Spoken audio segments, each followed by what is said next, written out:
What's up guys? This is Koro. Welcome to my channel. Nag-share ako ng opinions ko, experiences at iba pa na related sa crypto, NFT or Web3 projects. I'm a part of Marites Gaming Guild and Zen Talpakan Guild, mga community na tumutulong para ma-educate ang mga tao about crypto and investing. Hindi kami mga financial advisors at nandito lang kami para tumulong sa inyo. Mandatory pa din na you do your own diligence. So without further ado, let's dive right in. Hello guys, what's up? Welcome back dito sa ating channel. Koro NFT nga pala, and for today pag-uusapan natin is itong flitter na nilalaro natin, which is si Mineral Rush. So bibigyan ko lang kayo ng update dito kasi nagtatanong iba sa akin kung makaka-withdraw ba dito or kung paano mag-withdraw. And natry ko na siya last time, pero right now papakita ko sa inyo kung paano mag-withdraw dito kay Mineral Rush or kung paano mismo gumagana yung laro niya. Pero bago ko pakita yun, gusto ko muna pakita yung mga update nila sa kanilang white paper na in-announce nila sa kanilang Discord channel. So as you can see, ito yung kanilang Discord channel and nag-announce sila kahapon lang, no, or kagabi. May update daw sila sa kanilang white paper, and kanina nga, no, hindi ko naabutan, nag-giveaway sila dito. So parang nanghingi ng random number yung parang dev dito or yung team nila, tapos na ayun, may nanalo ng parang NFT or ng asset dito, no. So ayan, nakakuha siya ng miner. So, congratulations sa nanalo na to, and if gusto nyo makachama ng mga ganito, tumambay kayo minsan sa Discord channel nila pag wala kayong ginagawa, and baka may giveaway pa sila ulit sa susunod. So yun nga, proceed tayo sa kanilang white paper na update. So meron silang bago na rail system. So hindi ko sure kung live na to or hindi pa. And kailangan mo dito is maka-reach ng level 20 sa Discord channel nila or sa Discord server. Tapos meron kang increase na 10% sa production, automatic collection, tapos 2% chance na makaproduce ka ng miner every 24 hours. Next naman natin is yung ores. So ito is wala pa. So it will be added daw sa kanilang game, no, soon ata. So hindi ko sure kung kailan. So wala pa silang ina-announce na date. And then yun, makaka-mine ka ng iba't ibang ores. Depende sa level mo. For level 1, stone. For level 6, gold. So ito yung mga itsura niya. So pag click mo, makikita mo yung parang itsura ng mismong asset in-game, no. So kapag nakuha ka ng stone, ito yung itsura niya. Kapag silver, ganito. Kapag gold is ganito naman. So next naman is yung kanilang new map. So ito, interactive, or I mean gumagalaw din yung new map, no. So kasi pagka napuntahan nyo mismong website ni Mineral Rush, tapos nag-connect kayo ng wallet nyo, makikita nyo na gumagalaw naman yung mga nila, asset nila doon. Pero wala ka naman dapat i-click doon, kundi mga transfer lang and withdraw.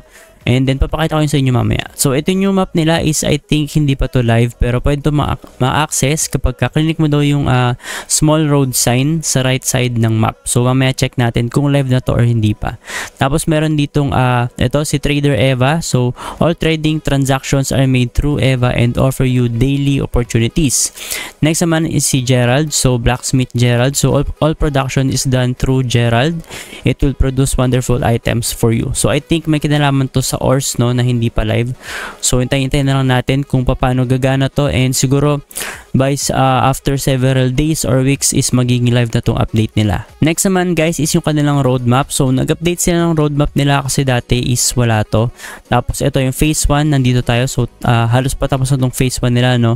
I don't know if tapos na tong marketing nila. And then yung phase 2 is meron silang announcement ng NFT mine mode, and then launch ng equipment and equipment creation system, and then yung Mineral Rush mine dungeon. So ito yung abangan natin for phase 2. So next naman natin is yung NFTs and equipment. So ito yung hindi pa rin to live. So makikita nyo meron tayong stone pickaxe, copper, iron, silver, and gold pickaxe. So meron itong mga bonus na binibigay. So production bonus 2%, production bonus 4%, hanggang gold na may production bonus na 15%. So next naman is yung kanilang armor system or mga equipment, no. So meron tayong copper, silver, and gold. So sa copper meron kang 2.5% production speed. For silver meron kang 5% production speed, and then for gold meron ka ring 5% production speed. So I think hindi nila to na-update. So nakalagay dito sa kanilang image is 15%. So siguro hindi updated to or nagkamali sila or typo. So yun nga, meron tayong production speed na bonus kapag meron tayong armor. So last naman is yung kanilang chest. So mag-upgrade din ata yung chest natin, no? Kasi meron silang chest in-game, and then wala tong parang bonus na to. Pero yun nga, baka mag-add sila ito, silver chest and gold chest. So magkakaroon tayo ng bonus BNB upon withdrawal, no.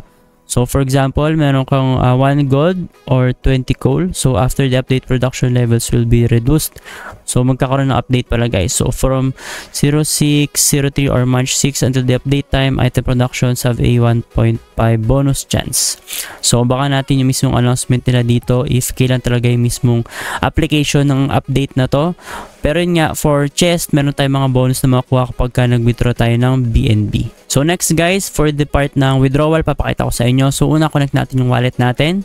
So ayan, auto-connect na ako. Tapos makikita nyo guys, itong chest ko is wala pa tong laman. So yung chest balance, para magkaroon yan is kailangan click mo tong si chief miner mo, or I mean si miner chief. Tapos ito transfer mo yung na-process niya na BNB sa yung chest mismo. So for example, una is itong miner natin. So magmamine siya. So daily meron ako na mamine na 0.01 BNB. So next niyan is ito transfer ko yan. So kiklik ko lang din itong si miner chief. So ito yung extracted ko na galing dito sa aking miner. So para ma-process yung mga BNB na nakuha ng miner ko is isi-send ko siya kay miner chief. So pag click ko tong send BNB to miner chief, ayan, click natin yan. Tapos may transaction tayo na babayaran. So maliit lang naman yung gas fee. So 0.12 lang. Tapos ayan, dapat matatransfer na tong 0.01757 punta dito sa ating miner chief balance. So right now meron akong 0.12. So dapat madadagdagan to ng ito 0.017. So abangan natin matapos yung transaction. So as you can see, transaction complete na, no? So nadagdagan yung miner chief balance natin. So nawala na yung extracted natin, and then ipa-process ng miner chief natin to per day din. So per day kayang mag-process ng miner chief ko ng 0.01. So itong 0.03 na to is mapaprocess niya after 3 days. So yung mga napaprocess niya, mapupunta yan dito sa chest balance. So everyday madadagdagan ako ng 0.1 dito. Galing dito kay miner chief. Tapos kapag na-process na siya, eto guys, meron ako na-process na 0.028. So pwede ko siya i-transfer sa chest. Tapos from chest, tsaka ako pa lang siya ma-withdraw. So click natin tong send to chest or send chest. Tapos may transaction fee ulit. So kayo guys, bahala kung hanggang kailan or kailan kayo magta-transfer, no? If nagtitipid kayo ng gas fee, kung tingin nyo is hindi parang sulit yung pag-transfer, huwag nyo muna i-transfer kasi sayang naman magbabayad kayo ng gas fee. Sa akin naman guys, medyo malaki na itong 0.028 kumpara doon sa gas fee na babayaran ko. So yan guys, no, na-transfer na yung nandito sa ating miner chief na chest balance, napunta na siya sa chest. So para ma-check natin yan, dapat 0.028, punta tayo dito sa ating chest. Ito, click natin to. So pagka-click natin yan, ayan, nandito na siya, 0.02807 BNB. So pag i-withdraw natin yan, check natin, no, tiny chest. So click natin, so chest balance, ayan, click lang natin tong withdraw. Tapos, I mean chest balance, tapos tatype mo yung i-withdraw mo. So 0.02807. Yan, so click natin yung withdraw. So syempre may babayaran ka rin. So try again later. So not sure kung bakit ayaw. So refresh lang natin, no guys, no, para mapakita ko sa inyo talaga kung paano mag-withdraw. So punta ulit tayo kay Mineral Rush, tapos mag-connect lang ulit tayo. So connect wallet, and then click natin to. Then chest balance and 0.02807. So withdraw. So ayaw pa rin. So try natin itong 0.028 and withdraw. So bawal yung masyadong madaming decimal point, no guys, or I mean decimal place. So ayan, 0.028 withdraw natin, confirm. So tandaan natin yung ating balance. So may laman kasi guys yung ano ko yung ito, yung wallet ko. So right now meron ako, ayan. So simple lang, no guys, no, sobrang bilis lang. So after nung withdraw, after I mean mag-proceed ng transaction, nadagdagan na yung mismong balance ko dito. Pero guys, natandaan nyo yung kay Bullish Valley, so dapat alalahanin nyo yun. So dapat kapag nagtatransact kayo or may kiniglik kayo mga transactions, is alalahanin nyo na basahin nyo muna siya. So kanina binasa ko naman siya, wala namang parang warning na parang phishing siya, or I mean ma-drain yung wallet ko, no. So as much as possible, huwag kayong masyadong magmamadali kasi mabilis lang mag-click, mabilis lang yung mga transaction natin sa blockchain. Basahin nyo yung mga transaction bago nyo siya i-approve para safe yung wallet nyo sa mga wallet drainer. So I think guys, yun naman ang update ko para kay Mineral Rush. So pinakita ko lang sa inyo kung paano mag-withdraw and kung nakaka-withdraw nga pala dito. Yun nga, proof natin to na nakaka-withdraw tayo.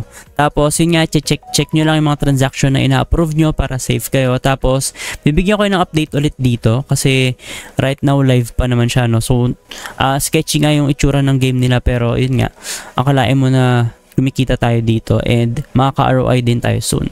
So yun, bigyan ko kayo ng update sa susunod kapag nag-live na yung mismong update nila na nandun sa kanilang white paper. And then if may mga questions kayo, clarifications, mag-comment lang kayo sa ating comment section. Make sure to follow din ang ating ibang socials like TikTok and Facebook para lagi kayo updated. Yun lang guys, and see you sa ating next video.